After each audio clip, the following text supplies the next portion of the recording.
Bonjour les canailloux. Bonjour, bonsoir. Bonne nuit même.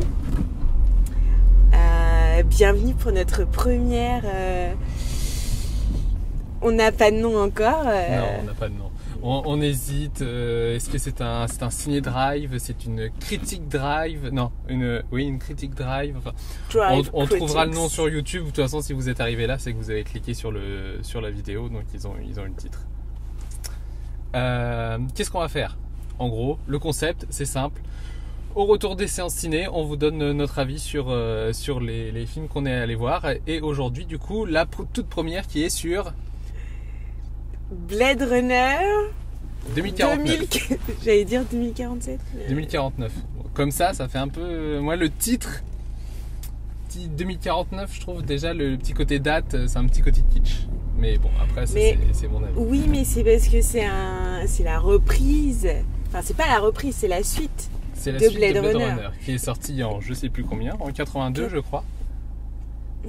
C'est possible. 82 ou 85. Ouais, d'accord. Du coup, qui est la suite? Donc là, c'est réalisé par Denis Villeneuve. Produit par Ridley Scott, qui était le réalisateur d'origine. Ouais. Et du coup, là, il est sorti cette semaine.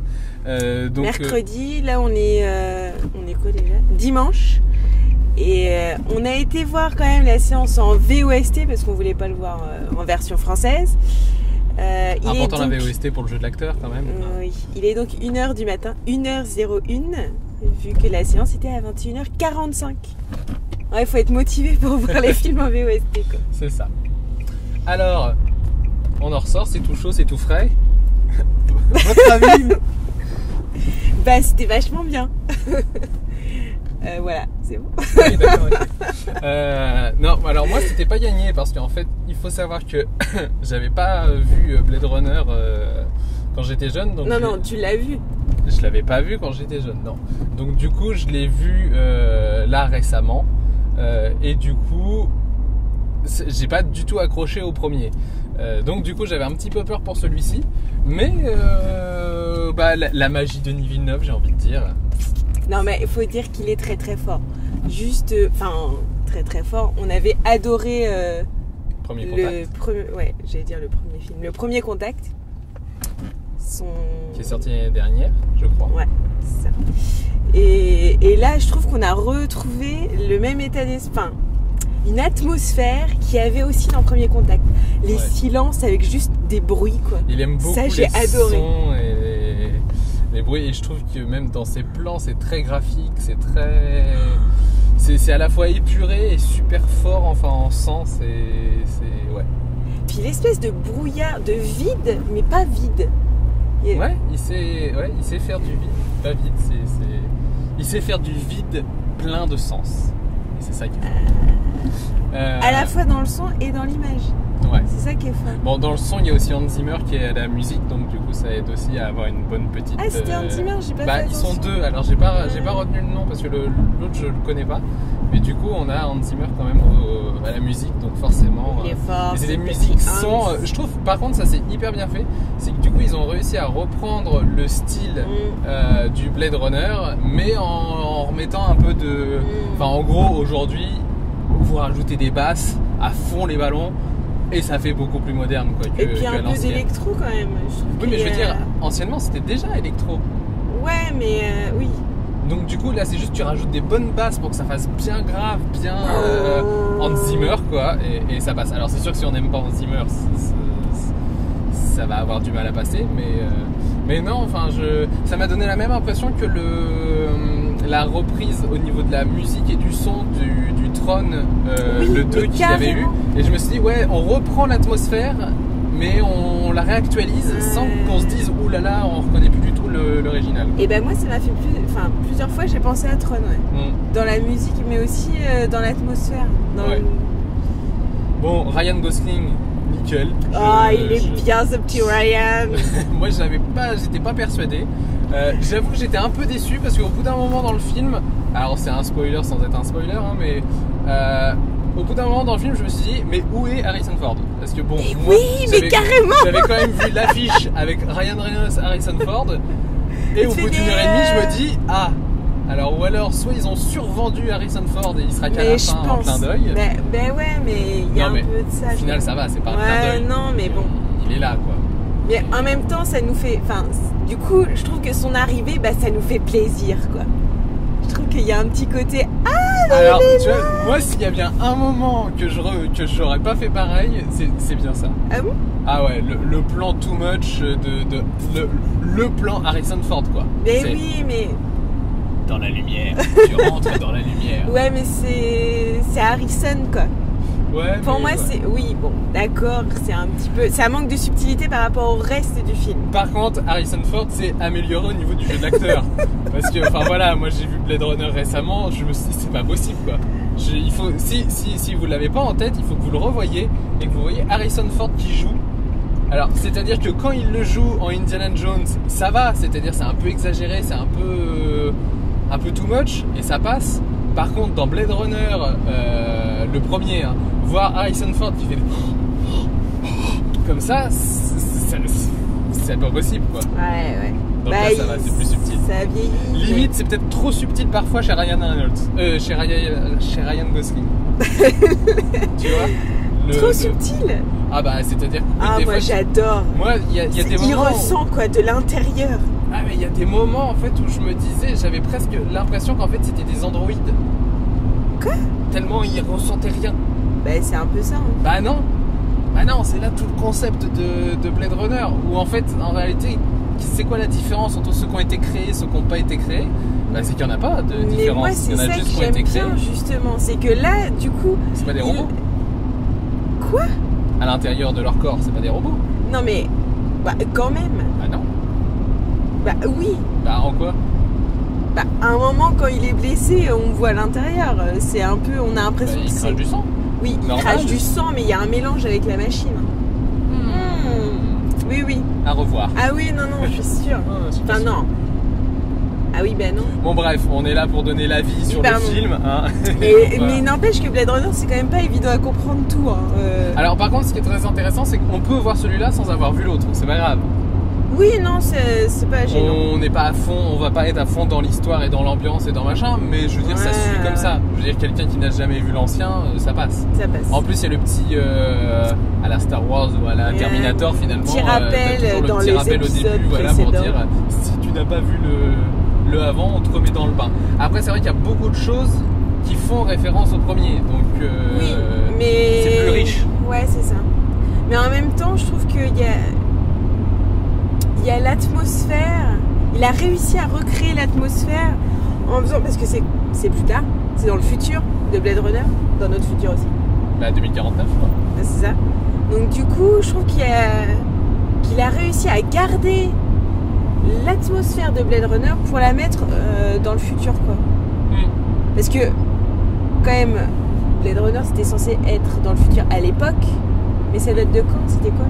C'était 2010. Bah ouais, je dirais 80. De quoi? Non mais 2010. Dans Blade Runner, c'est censé... 2019. 2019, c'est ça. Je crois. Ouais, c'est ça. Enfin bref, du coup, c'est censé être là dans notre futur. En gros, par rapport à 82, c'était 40 ans plus tard. Là, en gros, par rapport à nous, c'est 20 ans plus tard. Enfin, j'ai bien aimé... Moi, j'ai bien aimé les couleurs, j'ai bien aimé l'atmosphère, vraiment colorée du film. Ok, on est à 9 minutes. Quoi? C'est tout? Bah, il va falloir donner le verdict. D'accord. Alors attention, note technique. Attends, j'ai même pas eu le temps de parler de plein de choses, quoi. Ah bah oui, mais c'est ça le... Genre, tu vois, la référence à la mer. Oui, mais à travers vos notes techniques, vos notes de cœur... J'adore la scène où il y a les grandes statues avec les pieds et tout, c'est trop couché, bien. Hein, Mais vraiment, quoi. Alors, note technique. Bah, 10.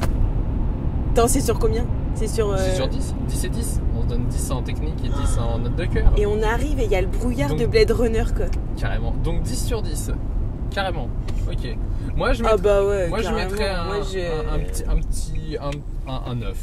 Pourquoi? Un 9, je vais enlever un point. Pourquoi? Parce qu'il était passage, il était au fond de la classe. C'est genre les profs qui... Non, mais par principe, moi, je mets pas 10 sur 10. Alors, je mets pas 10 parce que, en fait, bon, il y a plein de choses que j'ai aimées. J'adore la façon dont il filme la ville. Ça, c'est Ah, mais génial. carrément. Tu perds le haut, le bas, Alors, exactement dis-moi comme que- dans non, mais- Premier Contact. Ok. Et Dis-moi où tu enlèves le point. Bah en fait juste pour ce côté en fait pour ce côté on a trop vendu Harrison Ford par rapport au film et du coup Non mais ça c'est pas le réalisateur. c'est par rapport à ce que moi j'en attendais au niveau de la technique. Non remarque c'est plus c'est une note pas de cœur. technique. Allez on va au niveau de la technique ouais tout est plutôt bien fait quand même hein. Ouais 10 ouais c'est 10. Ouais 10, non, allez, mais 10 et 10, carrément, c'est bon. carrément. Emballé c'est pesé. Et au niveau du note de cœur. Bah Ryan Gosling quoi. Ah oui d'accord ok. Donc 10 pour Ryan Gosling. Non, attendez. Parce que moi je suis pas une fan inconditionnelle de Ryan, tu vois. Mais T'es au courant qu'il n'y a pas que Ryan au niveau du cœur enfin. oui non je sais mais commençons par là. Je suis pas une fan inconditionnelle. Genre dans La La Land, voilà j'avais bien aimé mais je suis pas genre trop in love quoi. Mais alors là je trouve qu'il joue super bien quoi. Je trouve qu'il incarne le personnage et je veux dire le film c'est lui quoi. Et moi le moment où il s'énerve putain ça m'a. C'est court, c'est intense. Moi je me suis dit qu'est-ce qu'il lui prend à ce garçon. Mais oui mais c'est ça qui est beau. Ok donc ta note. Tu t'es pas identifié? Donc ta note non pas trop. Non parce que je le trouvais trop robot justement. Bah t'es pas un peu comme ça. Mais non. Ah 10. 10. Ouais, ah ouais, 10, ouais. Le premier film qu'on note de notre série de critique Drive, on verra si on l'appelle comme ça. Du coup, carrément 10 sur 10 pour les deux. En fait, je trouve ça beau en fait de d'accord. commencer sur Y a pas de souci. Tu vois comme ça nous donne une échelle Ok. pour la suite. Moi, je lui mets un 9. Parce qu'en fait, au niveau des bandes annonces, on m'avait survendu le Harrison Ford. Non, par contre, très beau, comment dire, très bien fait le fait que, je veux dire, je n'aimais pas du tout le premier Blade Runner et là, celui-là, j'accroche, il n'y a pas de souci. J'adore le questionnement qu'on se fait. Je trouve qu'ils ont réussi à retourner, enfin, à réorienter légèrement le questionnement. C'est-à-dire, dans les années 80, tu te demandais si un robot pouvait ressentir des choses et tout. Et là, tu as toute une question aussi plus sur l'intelligence artificielle, sur ça m'a fait penser à Her. Mais carrément. C'est ça, avec Joaquin Phoenix. Mais carrément. Où du coup, est-ce que tu peux être amoureux d'une entité sans mais qu'elle oui, qu'il soit n'y a pas de physique, corps. Enfin, voilà. ça, j'ai trouvé ça génial. Ça repose, ça pose, je trouve, des nouvelles questions par rapport à notre société d'aujourd'hui. Et c'est ça qui est sympa. C'est ça qui fait, je pense, que ça marche et que c'est actuel. C'est que c'est réinterprété pour que ce soit pas comme. Ça m'a fait ce soit pas juste les androïdes et ce qui peuvent nous remplacer et puis voilà. Un épisode de Black Mirror. Je sais pas si tu vois justement où il y a où c'est où ils remplacent les souvenirs. Ah, ça me dit rien, ça. Ouais. Mais ouais, enfin il y a tout un. Ouais. Je trouve que philosophiquement, il mais est du coup, pas mal. je lui mets un 9 parce que ouais. C'est juste pour la com quoi. Mm. C'est que je trouve ça super raide. Non, mais c'est aussi parce que j'ai bien aimé. Il est vraiment bien. Après, c'est pas le film. C'est pas mon film révélation quoi. D'accord. Voilà. T'aurais quoi comme film comme ça qui pourrait aller au-delà de lui? Bah, Premier Contact. D'accord. Lui, je lui mets 10 partout. Ah ouais. Bah oui. D'accord. Donc voilà. C'était notre petite revue sur Blade Runner 2049. Donc vous l'aurez compris, On a bien on vous le aimé. conseille. Attendez, je me recadrer un peu quand même. On vous le conseille hein, parce que c'était plutôt pas mal. Je Non, vous il le est conseille Il est en top. VOST. Ah, en VO. oui, indispensable.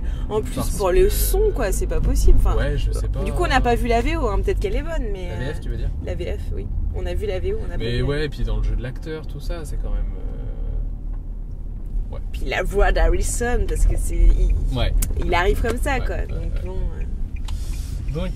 bon. Donc voilà. Bah écoutez, n'hésitez pas à nous laisser des petits commentaires en dessous pour nous dire si déjà si ça vous donne envie d'aller le voir ou pas, et puis si vous l'avez vu, ce que vous en avez pensé, et si vous êtes d'accord avec tout ce qu'on a dit, est-ce que vous lui metteriez un 10 et un 10 ou un 10 et un 9 plus ça. Hein. Donc On fait ça et puis on se dit à bientôt pour notre prochaine sortie ciné. Sur ce, bisous les canailloux. Bye bye.